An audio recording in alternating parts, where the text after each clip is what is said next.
അതാണ് T V Prasad. ED ഇതിൽ അന്വേഷണത്തിന് നോട്ടീസ് അയക്കുന്നു പലതവണ ഫെമ കേസുമായി ബന്ധപ്പെട്ടുകൊണ്ട്.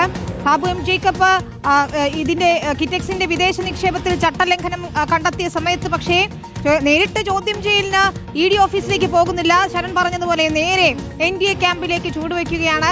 രാജീവ് ചന്ദ്രശേഖറുമായി കൈകൊടുക്കുകയാണ്. പ്രധാനമന്ത്രി പങ്കെടുക്കുന്ന വേദിയിലേക്ക് എത്തുകയാണ്. പിന്നെ എങ്ങനെയാണ് ED അനങ്ങുക എന്ന ചോദ്യം ഏതായാലും ഉണ്ട്. പക്ഷേ നിയമലംഘനങ്ങൾ ഓരോന്നായി നമ്മൾ പുറത്തുവിടുക തന്നെ ചെയ്യും. ഇതിൽ ആദ്യത്തെ തെളിവാണ് നമ്മൾ ഇത് പുറത്തുവെക്കുന്നത്. സാബു എം ജേക്കബ് കാണണം, ഒപ്പം പൊതുസമൂഹവും കാണണം ഈ പറഞ്ഞ വാദങ്ങളെല്ലാം എത്ര പച്ചക്കള്ളമാണ്. വിനീത, എന്തിനാണ് ഇന്നലെ സാബു എം ജേക്കബ് അത്ര വൈകാരികമായി റിപ്പോർട്ടർ ചാനലിനെതിരെ ആഞ്ഞടിച്ചത് എന്നതിന്റെ വസ്തുത ഇപ്പോൾ ഒന്നൊന്നായി പുറത്തു വരികയാണ്.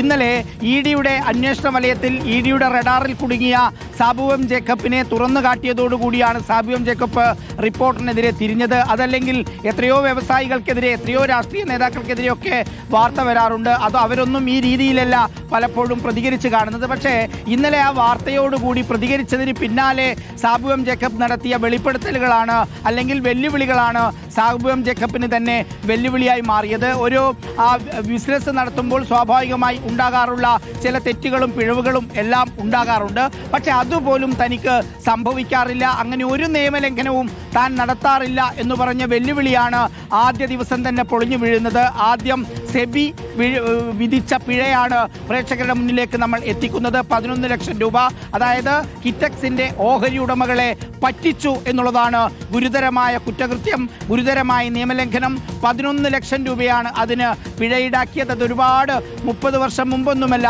ഇക്കഴിഞ്ഞ ജനുവരിയിലാണ്, 2025 ജനുവരിയിൽ ആദ്യ ദിവസം ഇന്ന് നമ്മൾ സെബി കണ്ടെത്തിയ ഒരു പിഴവ്, സെബി കണ്ടെത്തിയ ഒരു നിയമലംഘനം, അതാണ് പ്രേക്ഷകരുടെ മുന്നിലേക്ക് എത്തിക്കുന്നതെങ്കിൽ വരും ദിവസങ്ങളിൽ ഒന്നൊന്നായി പുറത്തേക്ക് വരിക തന്നെ ചെയ്യും. അത്രമാത്രം നിയമലംഘനങ്ങൾ കിറ്റെക്സിന്റെ കമ്പനിയും സാബു എം ജേക്കബും നടത്തിയിട്ടുണ്ട് എന്നുള്ളതാണ് ഒരു വാർത്തയുടെ പേരിൽ ഇന്നലെ അങ്ങനെ വൈകാരികമായ ഒരു പ്രകടനം നടത്താനുള്ള കാരണം എന്നുള്ളതാണ്. വാർത്തയെ വാർത്തയായി കാണാതെ വാർത്ത കൊടുത്ത സ്ഥാപനത്തെ നേരിട്ട് കടന്നാക്രമിക്കുന്ന രീതിയിലേക്കായിരുന്നു ഇന്നലെ സാബു എം ജേക്കബ് വന്നത്.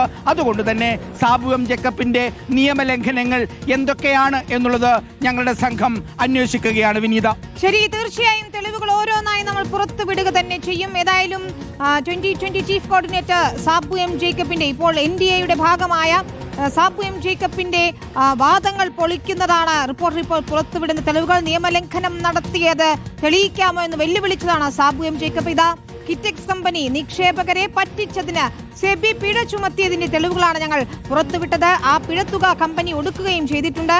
കമ്പനിക്കെതിരെ നിക്ഷേപകർ നൽകിയ പരാതി കിറ്റെക്സ് സമയബന്ധിതമായി പരിഹരിച്ചതുമില്ല. ഇതിനെ തുടർന്നാണ് സെബി നടപടികളിലേക്ക് കടന്നത്. ടി വി പ്രസാദും SS ശരണും വിശദാംശങ്ങൾ നൽകുന്ന ഒരു കാര്യം നമ്മൾ ഓർക്കണം. സാബു എം ജേക്കബിന്റെ NDA പ്രവേശത്തോടെ ഫെമ കേസ് അന്വേഷണവും ഇപ്പോൾ മുന്നോട്ട് കൊണ്ടുപോകുന്നില്ല ED എന്നതാണ്. കിറ്റെക്സ് ഗ്രൂപ്പിന്റെ വിദേശ നിക്ഷേപത്തിൽ ചട്ടലംഘനം കണ്ടെത്തിയിട്ടുണ്ട് ED. അതുകൂടി മനസ്സിലാക്കണം. കേസിൽ നേരിട്ട് ചോദ്യം ചെയ്യലിന് ഹാജരാക്കാൻ നോട്ടീസ് നൽകിയെങ്കിലും സാബു എം ജേക്കബ് ഏതായാലും ഹാജരായതുമില്ല എന്നതാണ്.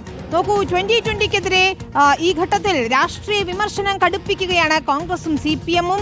കേന്ദ്ര ഏജൻസികളുടെ നടപടിയെടുക്കാനുള്ള നീക്കങ്ങൾക്ക് പിന്നാലെയാണ് സാബു എം ജേക്കബിന്റെ NDA പ്രവേശനം എന്നത് ആയുധമാക്കുകയാണ് മറ്റു പാർട്ടികൾ.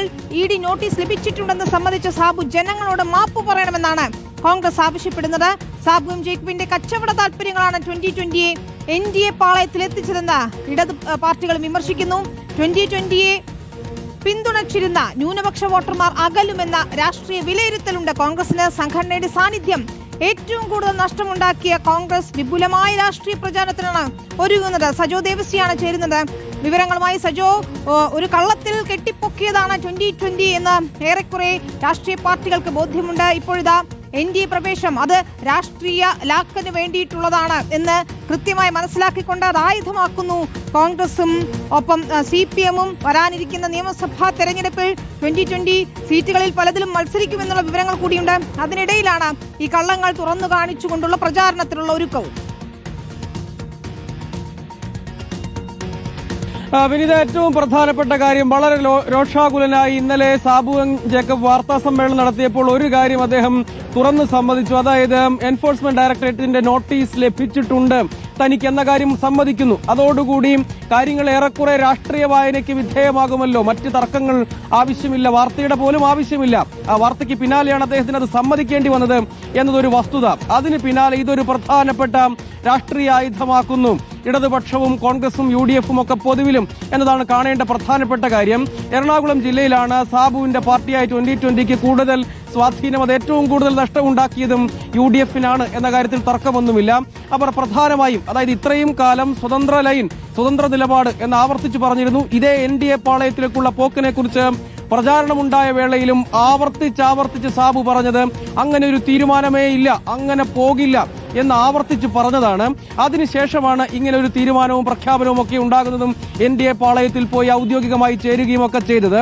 അതുകൊണ്ട് അതെല്ലാം സാബു എം ജേക്കബിന്റെ കച്ചവട താൽപര്യങ്ങളുടെ തുടർച്ചയാണ് എന്ന രാഷ്ട്രീയ വിമർശനമാണ് കോൺഗ്രസ് പ്രധാനമായും ഉന്നയിക്കുന്നത്. എറണാകുളം DCC അധ്യക്ഷൻ മുഹമ്മദ് ഷിയാസ് പറയുന്നത് ഈ വിവരം സമ്മതിച്ചതോടുകൂടി തന്നെ ജനങ്ങളോട് മാപ്പ് പറയണം, ആ സ്വതന്ത്ര നിലപാട് ബലികഴിക്കാനുള്ള തീരുമാനമെടുത്തത് ഇത്തരം സമ്മർദ്ദങ്ങളുടെ കൂടി ഭാഗമാണ് എന്ന രാഷ്ട്രീയ വിമർശനമാണ് മുഹമ്മദ് ഷിയാസ് അടക്കം കോൺഗ്രസിന്റെ പ്രധാനപ്പെട്ട നേതാക്കൾ ഉന്നയിക്കുന്നത്. ആ പ്രചാരണം ശക്തമാക്കാൻ അവർ ലക്ഷ്യമിടുന്നുണ്ട്. കാരണം ഒന്നിൽ കൂടുതൽ മണ്ഡലങ്ങളിൽ UDF സ്ഥാനാർത്ഥികളുടെ പരാജയത്തിന് 2020-യുടെ ക്യാമ്പയിൻ കഴിഞ്ഞ തവണ കാരണമായിരുന്നു എന്നത് കണക്കുകൾ നിരത്തി വ്യക്തമായി നമ്മളുടെ മുൻപിലുണ്ട്. അതുകൊണ്ട് തന്നെ 2020-യെ പിന്തുണച്ച വോട്ടർമാർ അതൊരു സ്വതന്ത്ര കൂട്ടായ്മ എന്ന നിലയ്ക്ക് സ്വതന്ത്രമായ രാഷ്ട്രീയ ലൈനുള്ള അല്ലെങ്കിൽ അങ്ങനെയുള്ള നയമുള്ള പാർട്ടി എന്ന നിലയ്ക്കായിരുന്നു. അവരെ വഞ്ചിക്കുകയാണ് യഥാർത്ഥത്തിൽ ചെയ്തത് എന്ന വിമർശനം ക്യാമ്പയിൻ സജീവമാക്കാൻ അവർ ശ്രമിക്കുന്നു. വളരെ പ്രധാനമായും ന്യൂനപക്ഷ വോട്ടർമാരിൽ ഈ പുതിയ തീരുമാനം അകൽച്ചയുണ്ടാക്കുമെന്ന വിലയിരുത്തൽ UDF-നെ സംബന്ധിച്ചിടത്തോളം ഇടത് ക്യാമ്പിലുമുണ്ട്. അതുകൊണ്ട് തന്നെ ആ പ്രചാരണം വളരെയധികം ശക്തമാക്കുക എന്ന ലക്ഷ്യത്തോടു കൂടി വിപുലമായ രാഷ്ട്രീയ പ്രചാരണത്തിന് തന്നെ തുടക്കമിടുകയാണ്. നിയമസഭാ തിരഞ്ഞെടുപ്പ് പടിവാതിൽക്കലാണ്. അതുകൊണ്ട് 2020 BJP സഖ്യം എന്ന നിലയ്ക്ക് NDA എറണാകുളത്ത് മത്സരിക്കും. പ്രധാനമായും എറണാകുളം ജില്ലയിലാണ് അവരുടെ സാന്നിധ്യം വലിയ തോതിൽ വോട്ടിനെ സ്വാധീനിക്കുന്ന ഘടകമായി വർത്തിച്ചിട്ടുള്ളത് ചില മണ്ഡലങ്ങളിൽ എന്നത് കാണേണ്ടതുണ്ട്. അവിടങ്ങളിലടക്കം ഈ വിഷയത്തിൽ പ്രത്യേക രാഷ്ട്രീയ പ്രചാരണത്തിന് ഇതിനകം തന്നെ മുന്നണികൾ തീരുമാനമെടുത്തിട്ടുണ്ട്. ശരി, സജോ ദേവശ്രീയാണ് വിശദാംശങ്ങൾ നൽകിയത്.